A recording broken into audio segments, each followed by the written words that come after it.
yo sé que tú estás obrando. Y obviamente implica que Él está haciendo algo por la fe, que lo entendemos por la fe. Miren, Dios está haciendo algo muy lindo en la ciudad de Berlín. Su palabra está siendo predicada y las vidas están siendo transformadas, no solamente en este lugar, sino en todos los lugares en donde se predica el Evangelio de Jesucristo para la gloria de su nombre. Así es que sean muy bienvenidos a la Iglesia Vida Abundante de la Alianza Cristiana y Misionera.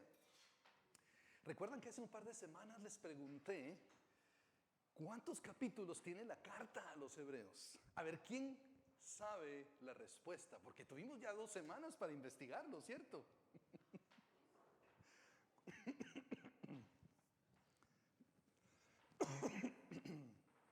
Veo algunos por allí buscando en sus Biblias. ¿Cuántos capítulos tiene la carta a los hebreos? La carta a los hebreos tiene 13 capítulos. Entonces, que se nos quede. La carta a los hebreos tiene 13 capítulos. Muy bien. Desde que comenzamos a estudiar la carta a los hebreos, hemos venido aprendiendo acerca de la superioridad de Jesucristo.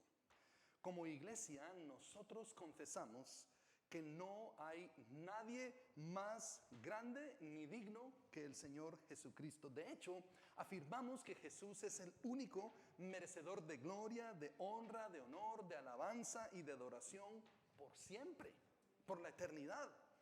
Y en la carta a los hebreos aprendemos acerca de esta superioridad de Jesucristo. En los versículos 1 y 2 del capítulo 1 vemos que Jesús es superior a los profetas. Los profetas tenían un mensaje excelente que transformó los corazones de las personas que les escucharon, porque todo lo que los santos hombres de Dios hablaron fue inspirado por el Espíritu Santo.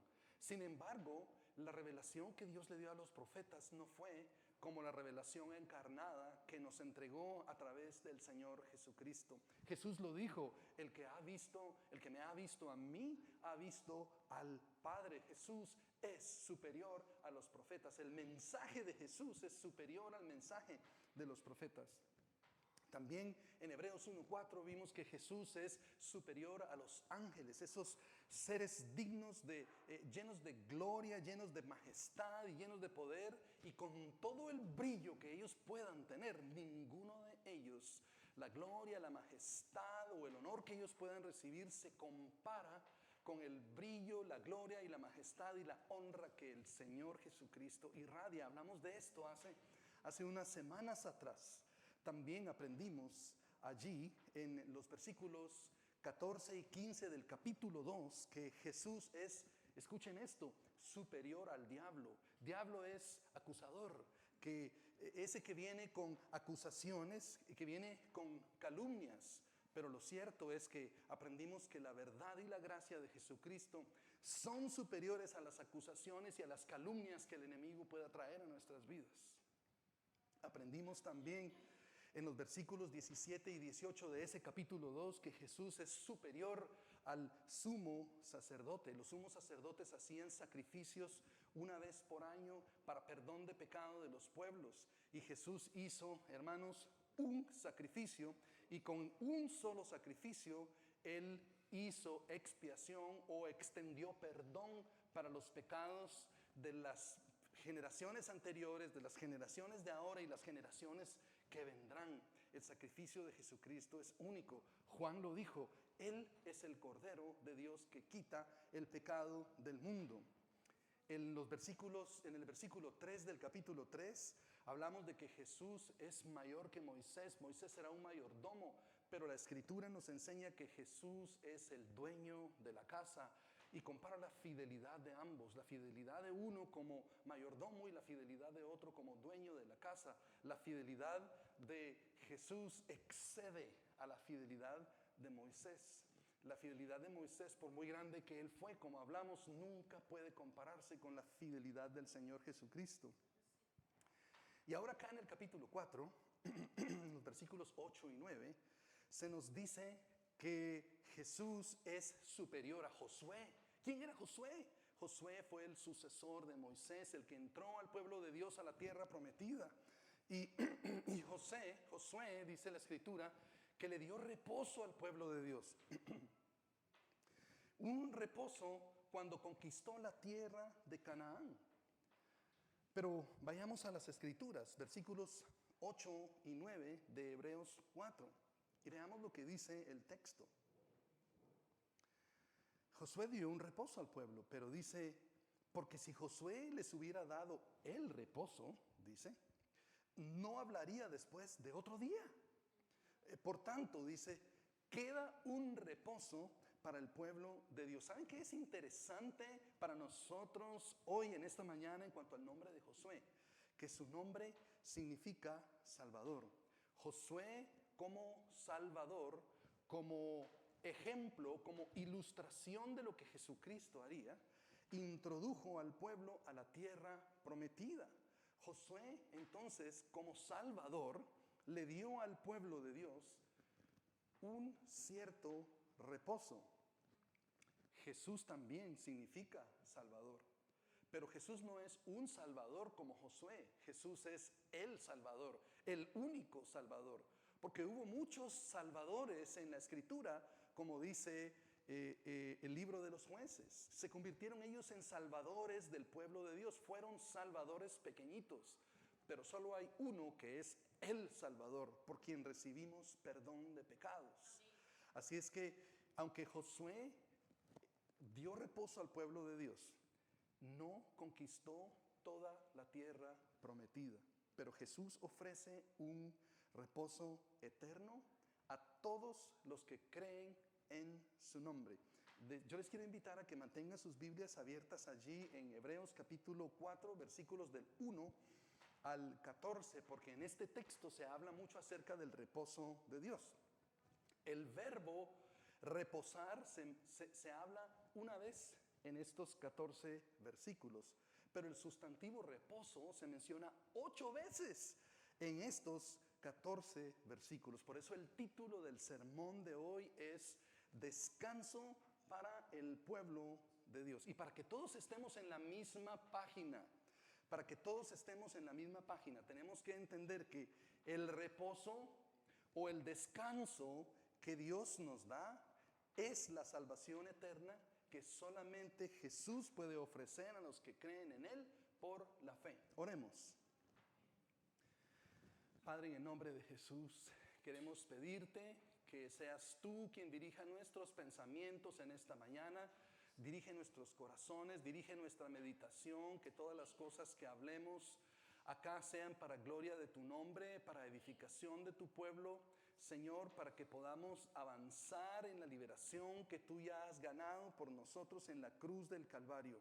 Alimenta, Dios, nuestro espíritu, alma, cuerpo, nuestra mente, y que podamos, Dios, avanzar en nuestra vida como cristianos, porque hemos entendido el significado del reposo que tú ofreces, de la salvación que tú ofreces. Ahora, si abrimos nuestras Biblias nuevamente allí en Hebreos 4 del 1 al 14, que habla sobre el reposo o la salvación de Dios, la pregunta es, ¿qué nos habla este texto sobre el tema? ¿Qué nos dice? Y yo veo que este pasaje nos dice cómo crecer en la seguridad de nuestra salvación, y asimismo también nos ayuda a determinar si tenemos vida eterna o no. Esto, hermanos, nos lleva a considerar 2 preguntas. La primera es, ¿por qué puede la palabra de Dios darnos claves para crecer en la seguridad de nuestra salvación? Todos queremos tener la seguridad de nuestra salvación y la Biblia nos da claves para ello. La segunda pregunta es, ¿por qué puede la palabra de Dios darnos puntos de referencia para saber si tenemos la salvación o no la tenemos? Bueno, la respuesta a esa pregunta está en Hebreos 4, 12 al 13. Recordemos esas preguntas, tengamos esas preguntas en mente y vayamos a esos versículos y veamos cómo responde la palabra de Dios a esas 2 preguntas. Dice la Escritura así: Porque la palabra de Dios es viva y eficaz y más cortante que toda espada de dos filos y penetra hasta partir el alma y el espíritu, las coyunturas y los tuétanos y discierne los pensamientos y las intenciones del corazón. Y no hay cosa creada que no sea manifiesta, dice la Escritura, en su presencia. Antes bien, todas las cosas están desnudas y abiertas a los ojos de aquel a quien tenemos que dar cuenta. Escuchen cómo termina, que debemos dar cuenta.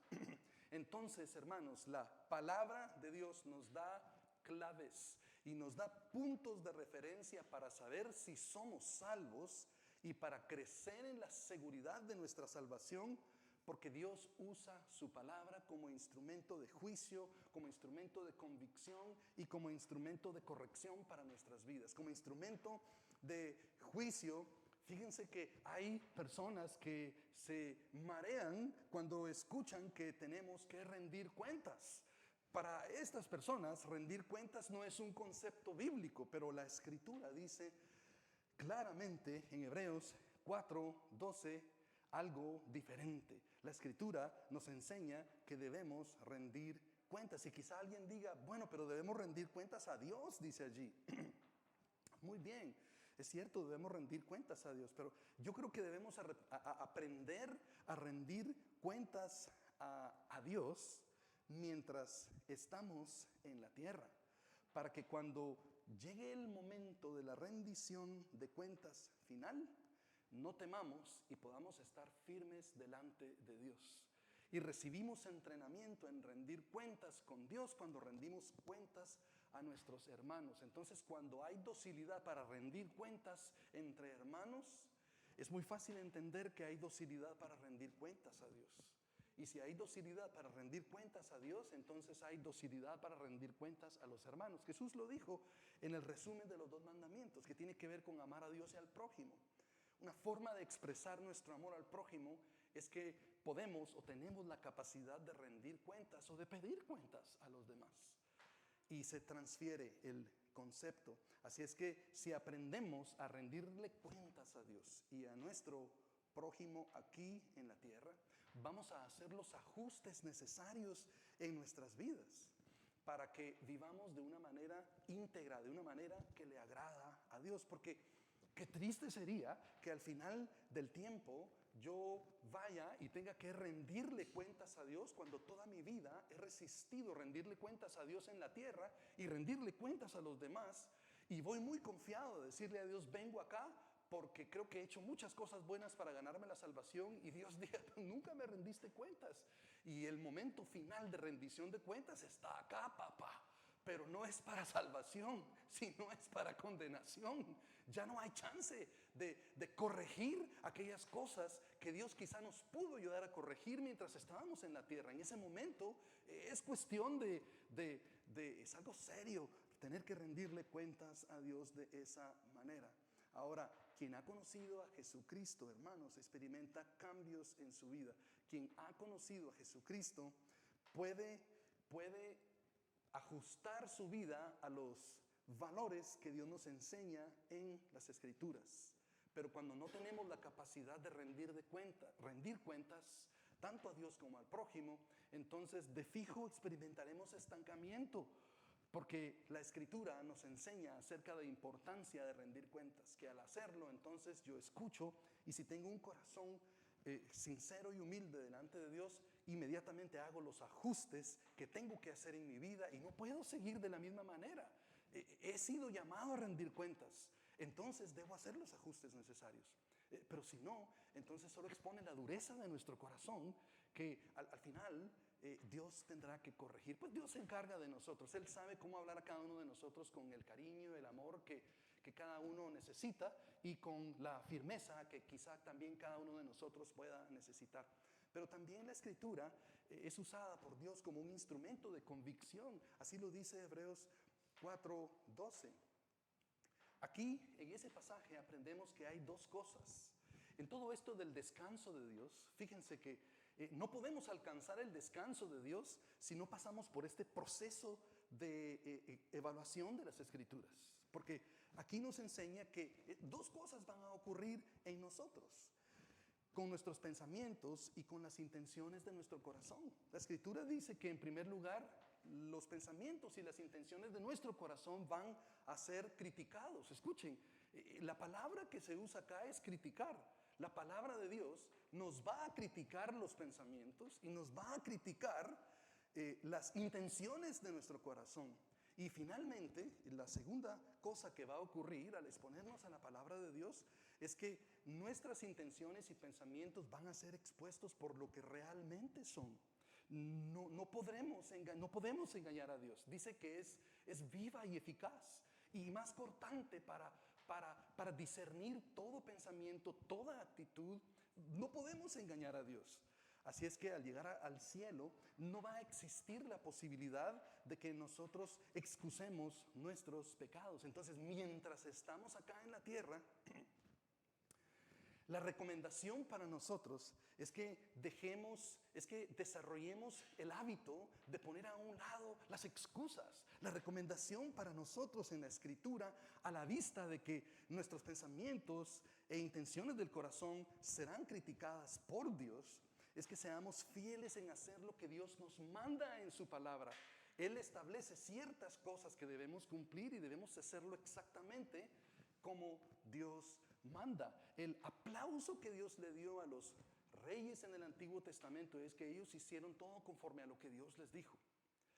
Pero la crítica que Dios hacía a los reyes del norte es que no hicieron las cosas que Dios les dijo como Dios se los dijo.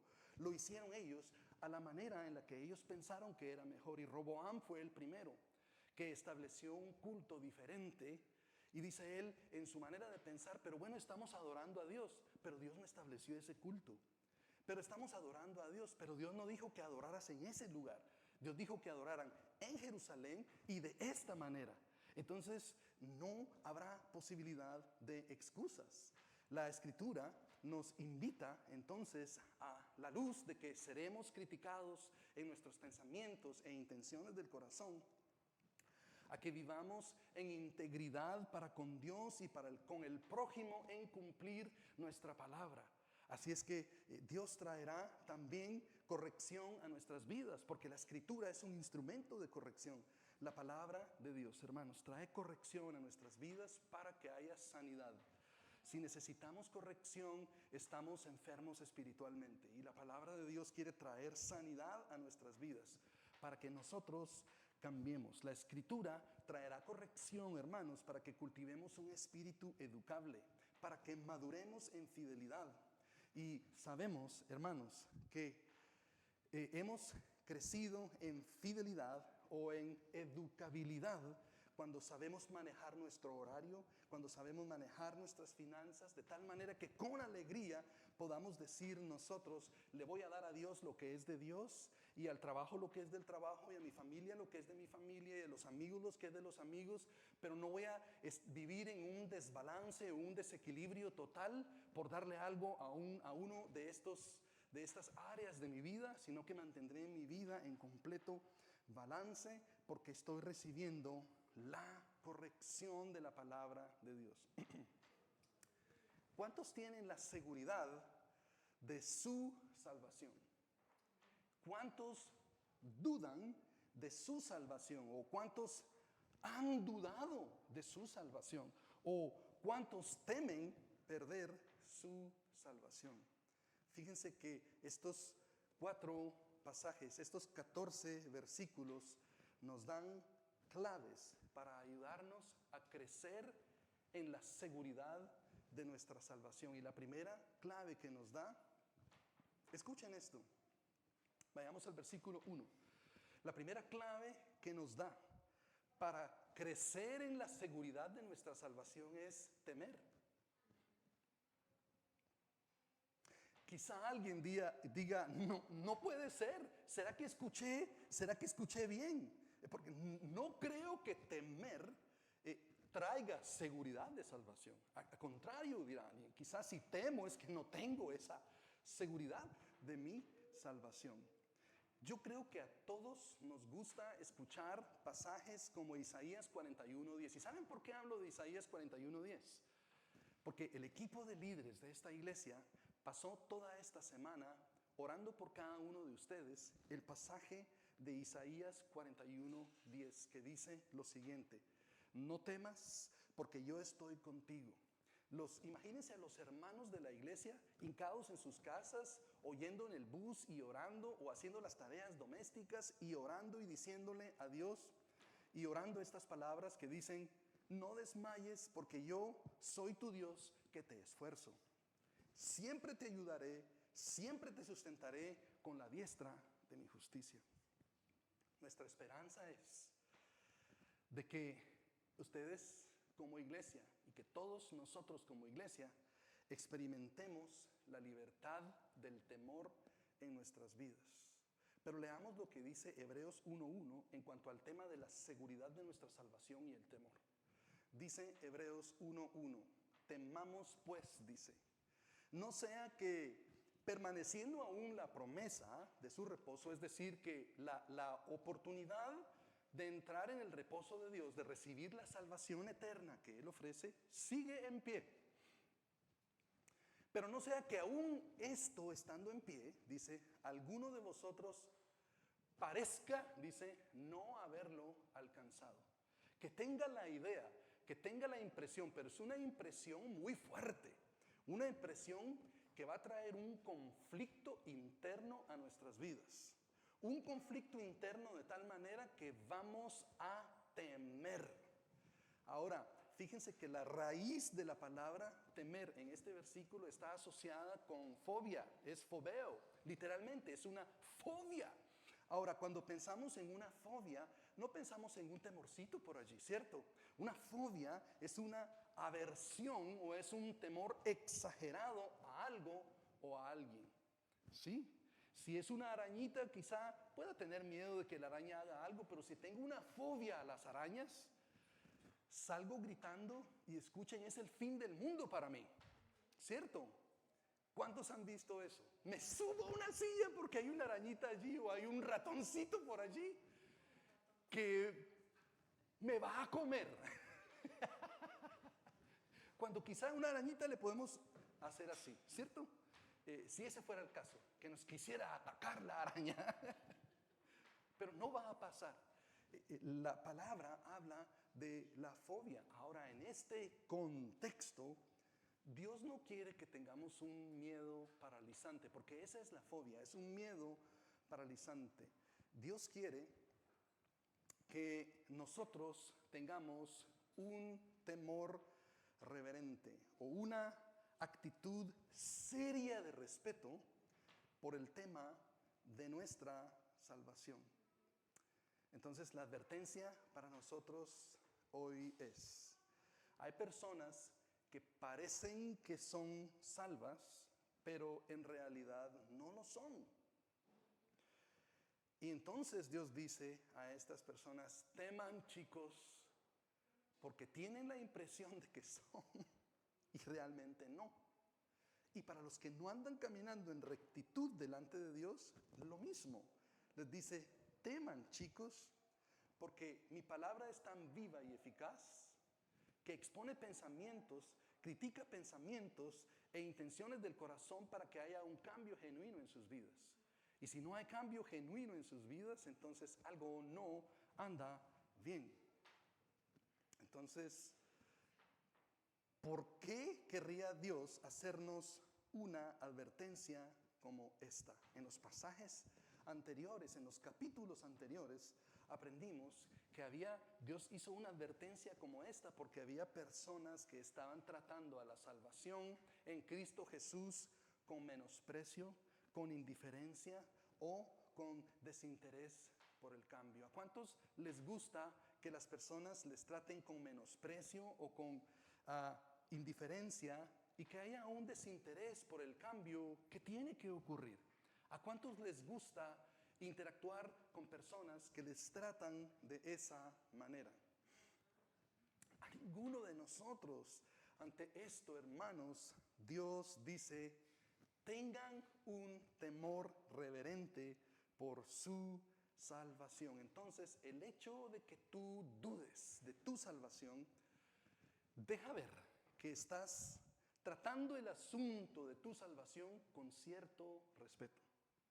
Que le tienes cierto respeto al tema de tu salvación, pero Dios no quiere que le tengas cierto respeto al tema de tu salvación. Lo que Dios desea es que tengas una actitud de respeto por tu salvación, que sea tan seria que te lleve a que ocurran cambios genuinos en tu manera de vivir conforme a la palabra de Dios. Entonces, quienes son impactados por la palabra de Dios no pueden permanecer igual. Algún cambio ocurre en sus vidas y la palabra de Dios lo declara de esta manera. Es como la levadura que se pone en una masa y va creciendo poquito a poco. Es imposible que la masa no crezca si se le pone levadura. Si no hay levadura, entonces la masa no va a crecer. Por más que deseemos que crezca, por más que oremos que crezca, no va a crecer. Pero si la masa tiene levadura, verdaderamente la composición química va a cambiar. Y es lo que ocurre con nuestras vidas al ser expuestos a la palabra de Dios. La segunda clave para crecer en la seguridad de nuestra salvación la encontramos en el versículo 11. Vayamos por favor al versículo 11. Y fíjense que esta clave para crecer en la seguridad de nuestra salvación, para los que hemos dudado de nuestra salvación, y yo creo que al final todos en algún momento hemos dudado de nuestra salvación, para los que han dudado, los que están dudando o los que van a dudar de su salvación en algún momento, la Escritura nos dice que una clave para crecer en esa seguridad de nuestra salvación es que procurar, dice, versículo 11, dice lo siguiente: procuremos pues, dice, entrar en el reposo, en aquel reposo, dice, procuremos entrar en aquel reposo, para que ninguno caiga, dice, en semejante ejemplo de desobediencia. Entonces, hermanos, escuchemos esto. La salvación ciertamente no se gana por obras, pero debemos procurarla, porque la fe sin obras es muerta. Entonces yo puedo tener una bocaza y hablar todo lo que se me ocurra, pero si mis palabras no van acompañadas de acciones que las respalden, entonces dice el autor de la epístola a Santiago, tu fe no es verdadera. Muéstrame tu fe por las obras, que tu vida es consistente con las palabras que dices. Si no hay consistencia, algo no es. La fe está enferma. Esa fe no está saludable. Esa fe tiene que cambiar. Entonces, la salvación no se gana por las obras, pero debemos procurarla en lugar de que llegue a nosotros pasivamente. Así es que el consejo de la Escritura para nosotros, hermanos, en esta mañana es que resistamos toda resignación a vivir en el estancamiento, que el Señor Jesucristo nos muestre las causas de nuestro estancamiento espiritual y que cuando Él nos muestre esas causas, tomemos los pasos necesarios, porque la palabra de Dios es viva y eficaz, no es pasiva, es activa y nos llama como creyentes a ser activos en lugar de pasivos y dejar que la vida ocurra o que nos pase a nosotros. La palabra de Dios nos da la capacidad para salir del estancamiento. En el nombre de Jesús resistimos también toda pasividad para procurar el cambio, porque a veces nos encontramos en situaciones en donde sabemos que debemos cambiar y exactamente lo que debemos cambiar, pero somos pasivos. Y la palabra de Dios dice claramente que ella es activa.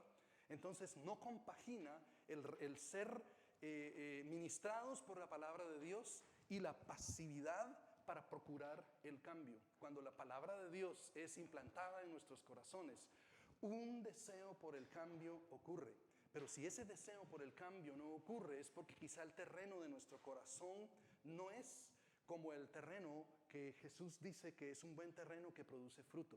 Quizá Dios quiera mostrarnos entonces por la falta, por esa pasividad al cambio, aunque sabemos que debemos cambiar y lo que debemos hacer, que el corazón de nosotros es un terreno que necesita ser cultivado. Hace poco fui a visitar a unos amigos y cuando estaba en su casa me decían ellos, venimos a este lugar y porque tenían muchas plantas en el jardín. Y yo les digo, qué lindo, miren cómo produce tantas frutas y tanto este jardín y me dicen ellos, la tierra cuando venimos era un desastre total. Y dicen ellos, hemos cambiado la composición de la tierra. Y fíjense que mis amigos vienen y toman una pala y meten la pala y abren un hueco en la tierra y entonces dicen ellos, mira el color de la tierra y mira cuántos gusanos o cuántas lombrices hay acá en la tierra. La composición de esta tierra cambió. Cuando la palabra de Dios cae en nuestros corazones, va a cambiar esa composición. Nuestro corazón será un buen terreno, pero si somos pasivos para el cambio, significa que realmente Dios nos está llamando urgentemente a que le prestemos atención.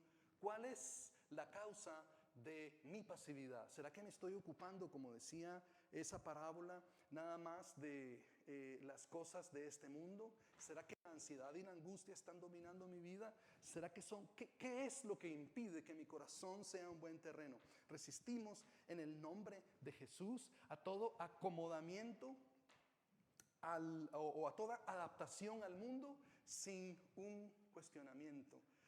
Que observamos lo que la gente en el mundo hace y que nosotros lo veamos por bueno porque todo el mundo lo hace. Que el Señor reprenda esa manera de pensar, porque nuestro punto de referencia es la Escritura. Y si la palabra de Dios dice que algo no es bueno, entonces la palabra de Dios tiene autoridad sobre nuestras vidas. Bueno, pero todo el mundo lo hace. ¿Qué tiene? Mira, al final todo el mundo lo hace. No, no todo el mundo lo hace. Así le dijo Dios al profeta, tú crees que eres el único que está allí, pero dice, yo tengo a muchas almas que no han doblado sus rodillas delante de Baal.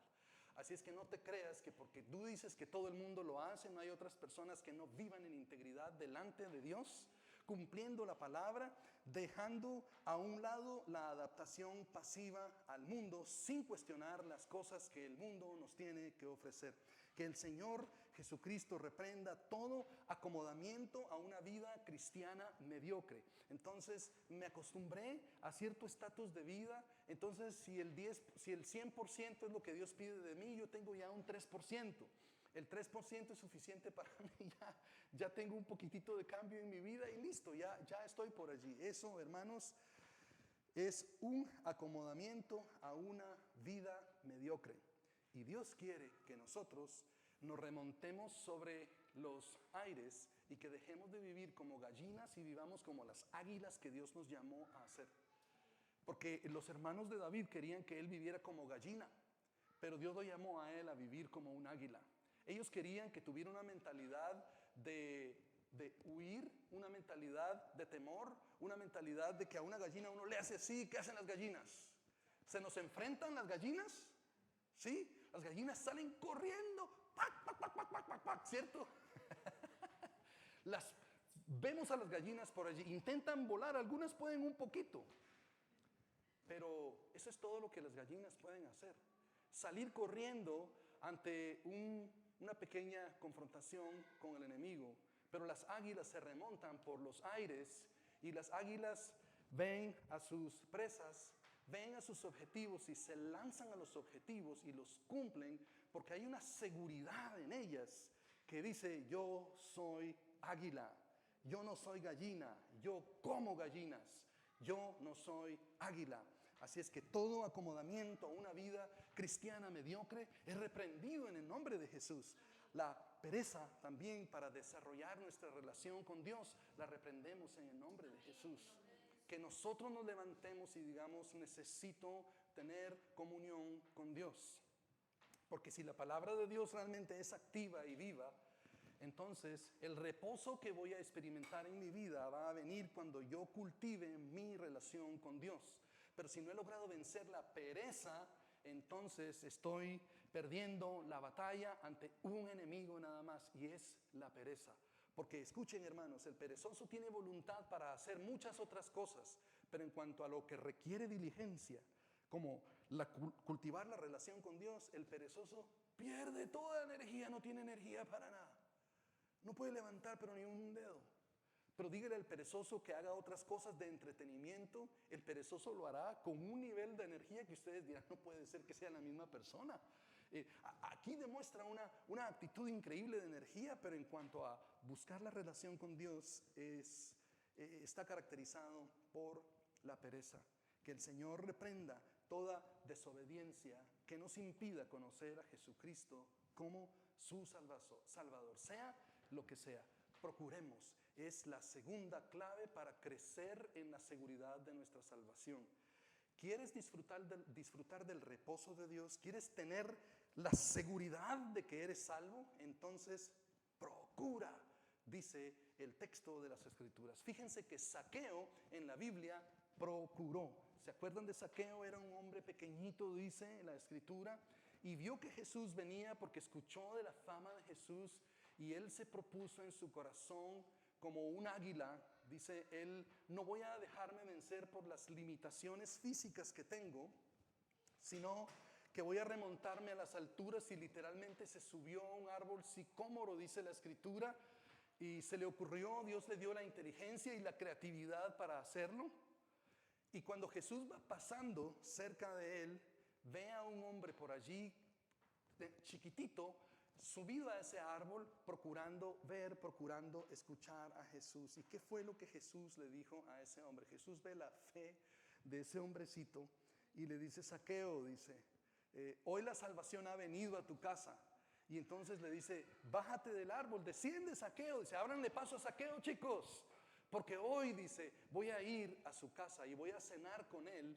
Y yo creo que Jesús se estaba refiriendo a lo que se refería después en Apocalipsis, cuando dice: yo toco a la puerta y el que me escucha, dice, yo entraré a él y cenaré con él y él conmigo. Y habla entonces de una relación personal con Jesús, de aceptar a Jesucristo en nuestros corazones. Jesús sabía en ese momento, porque Zaqueo estaba procurando, que entonces Zaqueo iba a tener un encuentro con él y que iba a tener la seguridad de su salvación.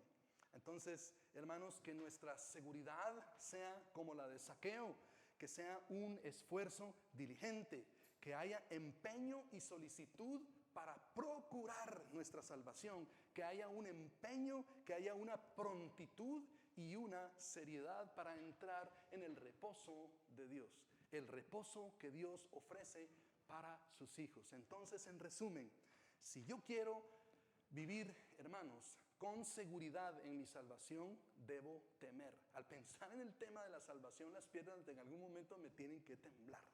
Y debo preguntarme: ¿será que mi vida demuestra que yo realmente soy salvo o no? Esa es una buena señal, chicos. Si no tememos, entonces algo no está bien en nuestras vidas, porque nos hemos acomodado ya. Ya hemos creído quizá la mentira del enemigo. Pero Dios no quiere que nos quedemos en el temer, sino que es un punto de entrada para que nosotros comencemos a evaluar. Lo segundo es procurar. Al inicio del sermón dije que la palabra de Dios nos da claves para crecer en nuestra salvación, y que también nos da pautas o puntos de referencia para saber si somos salvos. Y yo quiero hablar de esto, porque hay personas que no saben si son salvas o no. Y hoy, a través de este texto, porque hay otros pasajes que hablan de estas claves también, o estos puntos de referencia para determinar si somos salvos o no. Pero en este texto se mencionan ciertas claves. Y el primer punto de referencia para saber si somos salvos, escuchen lo que dice la Escritura. Vayamos a los versículos 2 y 3. El primer punto de referencia es oír la palabra de Dios con fe. Ahora, la pregunta para nosotros es la siguiente: ¿creo lo que dice la palabra de Dios o la pongo en tela de duda todo el tiempo? No puede ser que eso diga la Biblia. No, eso es demasiado legalista. Como estamos acomodados al mundo, entonces nos cuesta creer que Dios pueda pedir algo como lo que está allí, porque nos parece descabellado. Si al leer las Escrituras tengo esa impresión, quizá deba corregir algo. ¿Creo en la palabra de Dios o me convierto en juez de la palabra de Dios? No, realmente la Biblia no quiere decir esto. Lo que la Biblia quiere decir es lo siguiente, y es mi propia interpretación, no lo que la Escritura dice. Creo entonces lo que la palabra de Dios me dice o me convierto en su juez. Sabemos, hermanos, entonces, en resumidas cuentas, que somos salvos cuando oímos la palabra de Dios con fe. Esto significa que creemos y hacemos lo que la palabra de Dios nos dice que hagamos. Leamos, por favor, Hebreos capítulo 4, versículos 2 al 3. Mire lo que dice la Escritura en cuanto al creer. Porque también a nosotros se nos ha anunciado la buena nueva como a ellos. Hemos recibido la buena nueva, el mensaje del Evangelio, dice. Pero a ellos, dice, y fíjense que el autor de Hebreos habla del pueblo de Israel que salió de Egipto. Y dice él, pero a ellos que salieron de Egipto no les aprovechó oír la palabra, la oyeron, así como ustedes tienen la bendición de oírla, dice, a sus contemporáneos. Y nos dice la palabra de Dios a nosotros hoy, como tenemos nosotros la bendición de oír el Evangelio, dice, pero no les aprovechó oír la palabra porque no fue acompañada de fe en los que la oyeron. En otras palabras, no creyeron. Versículo 3. Pero los que hemos creído, dice, entramos en el reposo de Dios.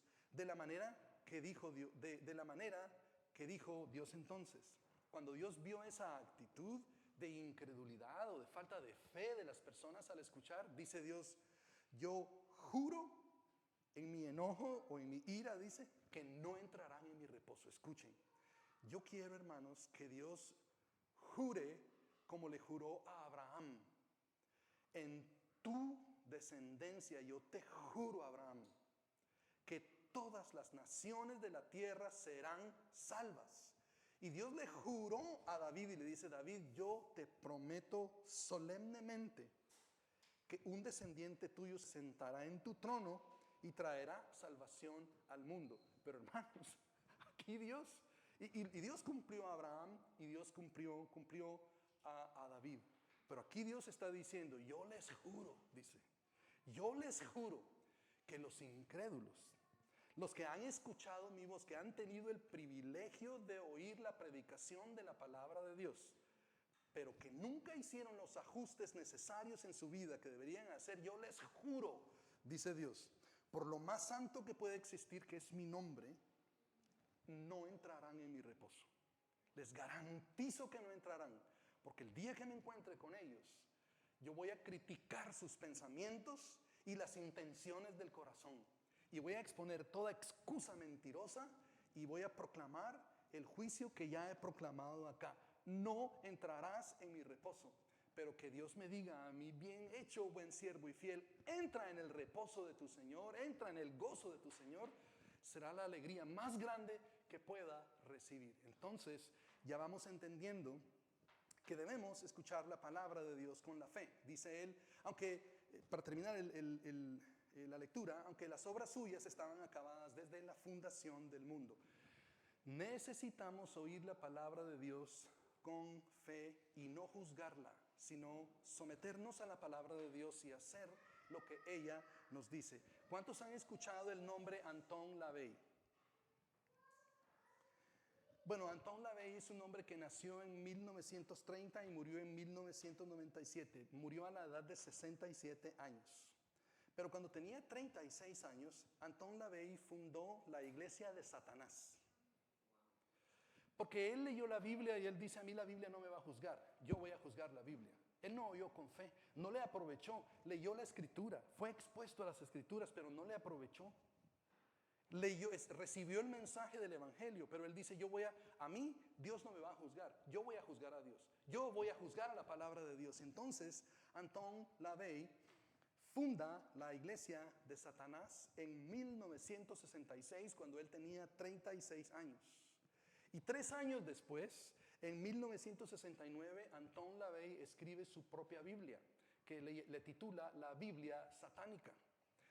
Y en esa Biblia satánica, él establece un culto a Satanás en completa rebelión a Dios. Dice él, a mí la Biblia no me va a juzgar. Entonces, así de serio es, hermanos. Hay gente que juzga la palabra de Dios. LaVey, hermanos, rechazó los principios centrales del Evangelio, como la humildad, como el perdón a los enemigos, como el amor incondicional, como la negación del ego personal o del deseo personal. Para él no había cosa más importante que su propio ego. Él se creía muy elevado, muy por encima de Dios y por encima de la palabra de Dios.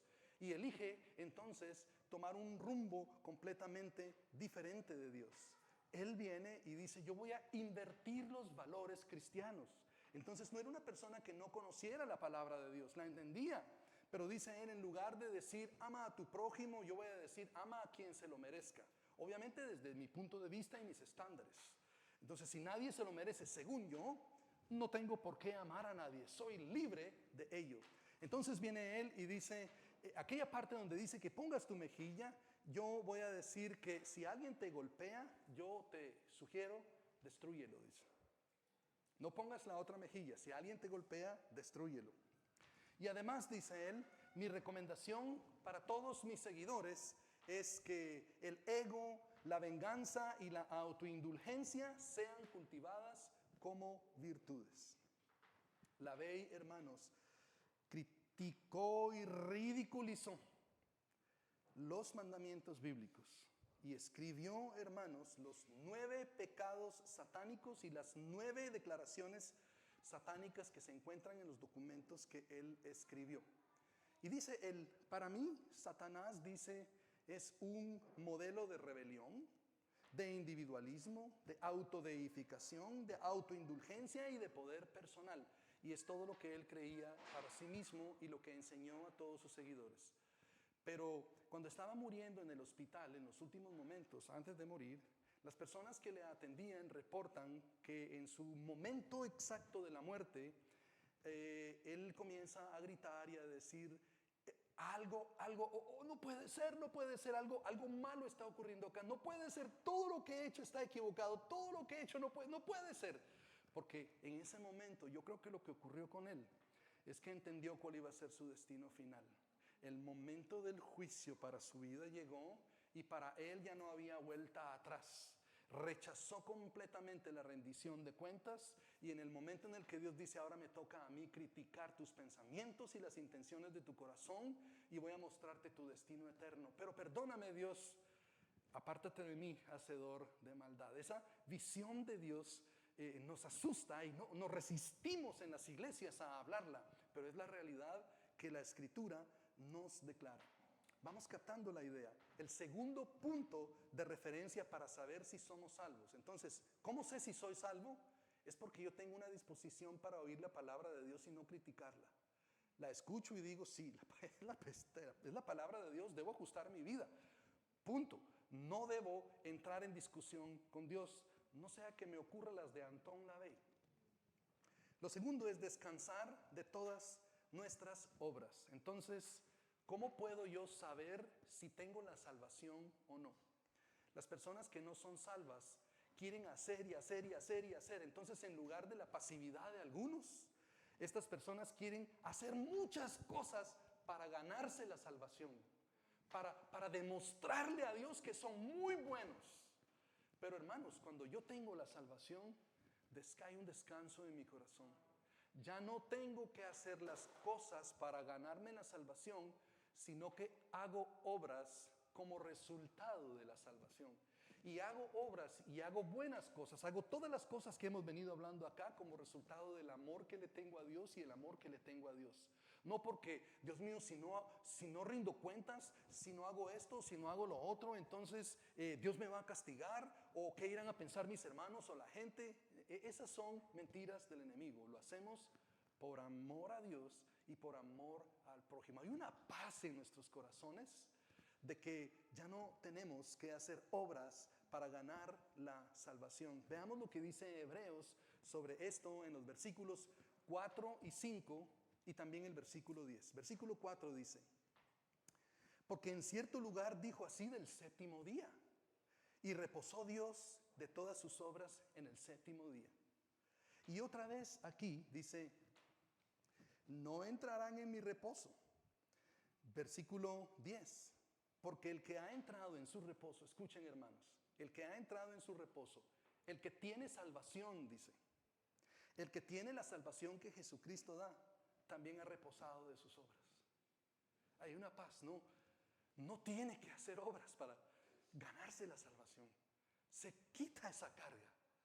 Entonces, cuando tú ya no tengas esa carga, cuando tú finalmente entiendas que es por la fe en Jesucristo, no por cualquier obra que hagas, entonces esa carga va a caer y dice, ha reposado de sus obras como Dios también reposó de las suyas. Dios nos dio el ejemplo. Es una paz interna de que ya tenemos algo y que no debo hacerlo para alcanzarlo. Lo que dirige mis acciones, como dije hace un rato, es el amor. Entonces, si cuando yo hago obras, las hago con agradecimiento a Dios y por amor a Él y al prójimo, entonces yo sé con seguridad y con certeza que tengo la salvación de Dios. El tercer punto de referencia para saber si soy salvo es la obediencia diligente. Leamos Hebreos, por favor, capítulo 6 al 7 y versículo 11. Hebreos 6, capítulo 4, versículo 6 dice lo siguiente. Por tanto, dice, puesto que falta que algunos entren en él, en ese reposo, ¿sí? Y aquellos a quienes primero se les anunció la buena nueva, no entraron por causa de desobediencia, dice. Otra vez determina un día, hoy, dice, diciendo, después de tanto tiempo, por medio de David, como se dijo, si oyeres hoy su voz, no endurezcáis vuestros corazones. Versículo 11. Procuremos pues entrar en aquel reposo para que ninguno caiga en semejante ejemplo de desobediencia. Voy a compartir un término que quizá algunos lo sepan y quizá no. Pero escuchen esto, a Dios no le agrada la obediencia diferida. A Dios no le agrada la obediencia diferida. ¿Qué significa obediencia diferida? ¿Saben qué es, qué es diferir? Diferir es aplazar. Diferir es postergar.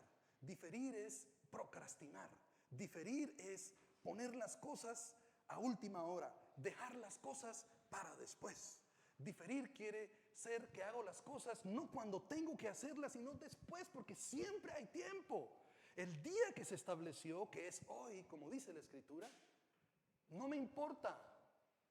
Yo voy a diferir, lo voy a dejar para después. Y lo peor de todo es que estas personas no ven nada malo con decir, voy a diferir. No hay nada malo. ¿Qué hay de malo en diferir? Dios dice, es hoy. La salvación, hermanos, dice Él, es hoy. Entonces, la obediencia que es diferida es desobediencia. ¿A qué me refiero con esto? El pueblo de Dios nos da un buen ejemplo de obediencia diferida.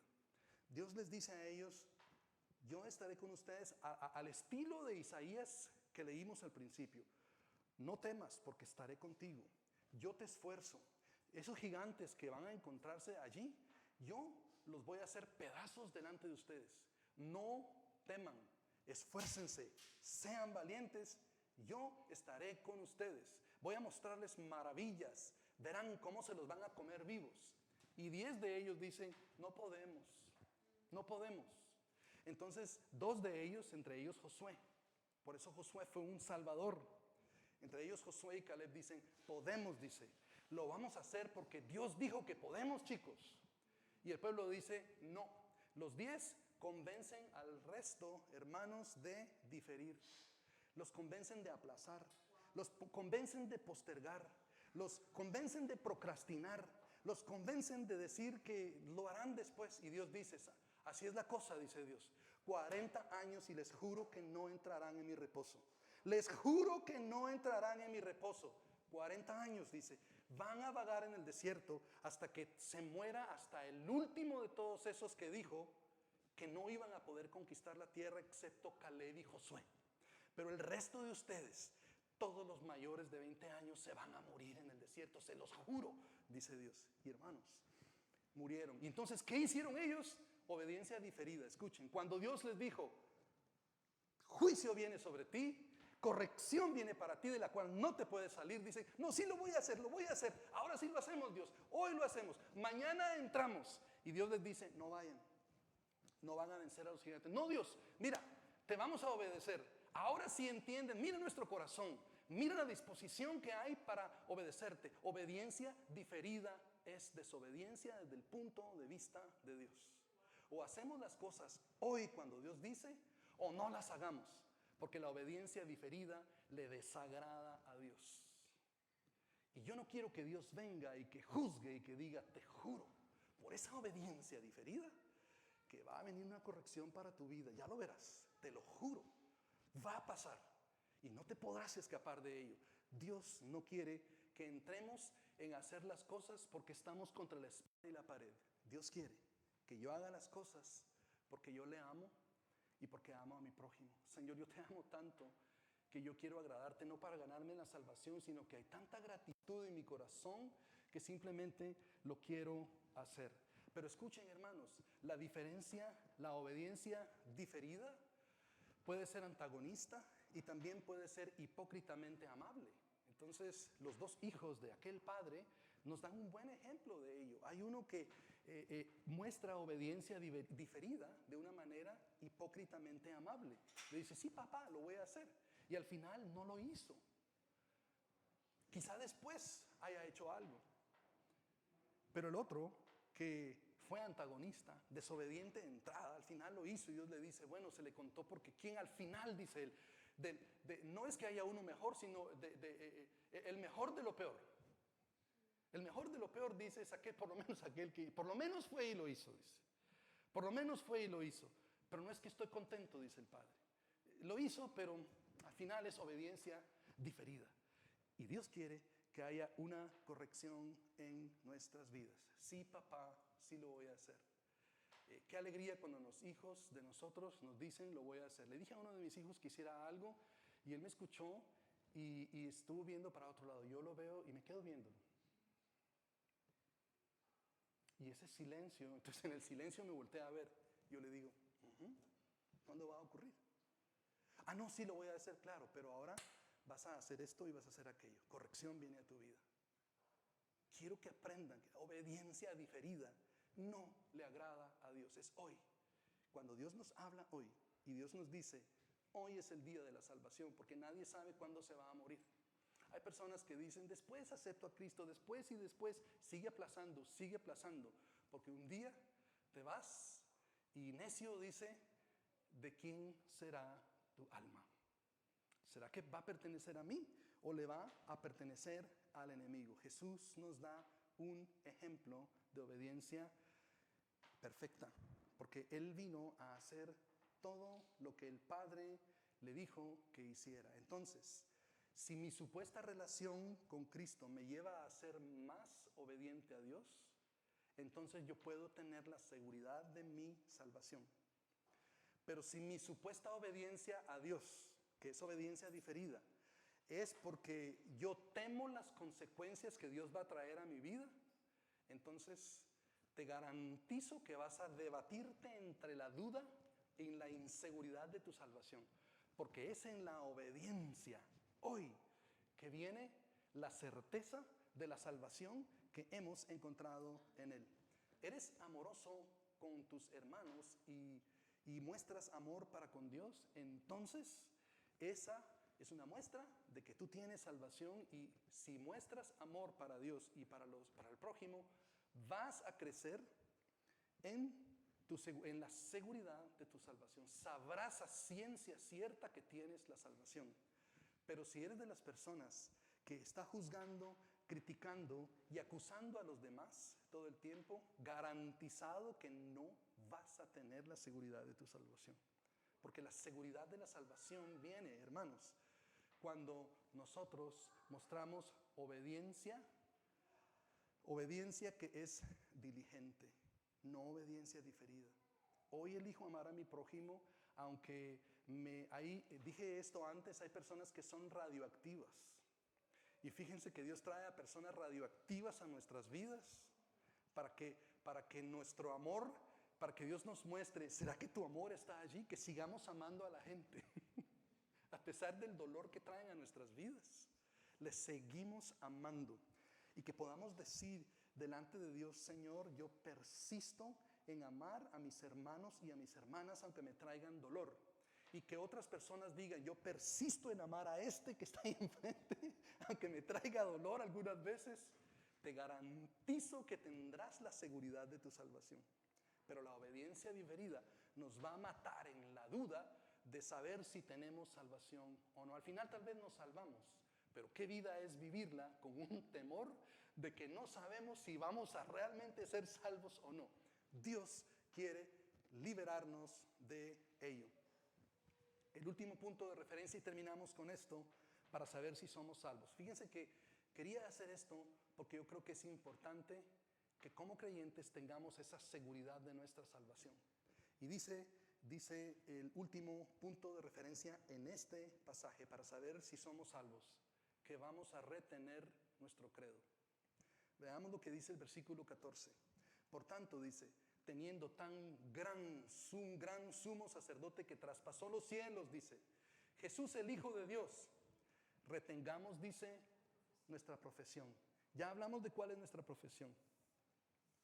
Es nuestro credo. Entonces, escucha, hermano, para terminar. ¿Sigues creyendo que solo el sacrificio de Jesucristo en la cruz te otorga la vida eterna por la fe en Él? ¿O crees que necesitas a Jesús y a algo más? O peor aún, has caído en la trampa del sincretismo. El sincretismo es que todas las religiones son iguales. Ya Jesucristo no es exclusivo.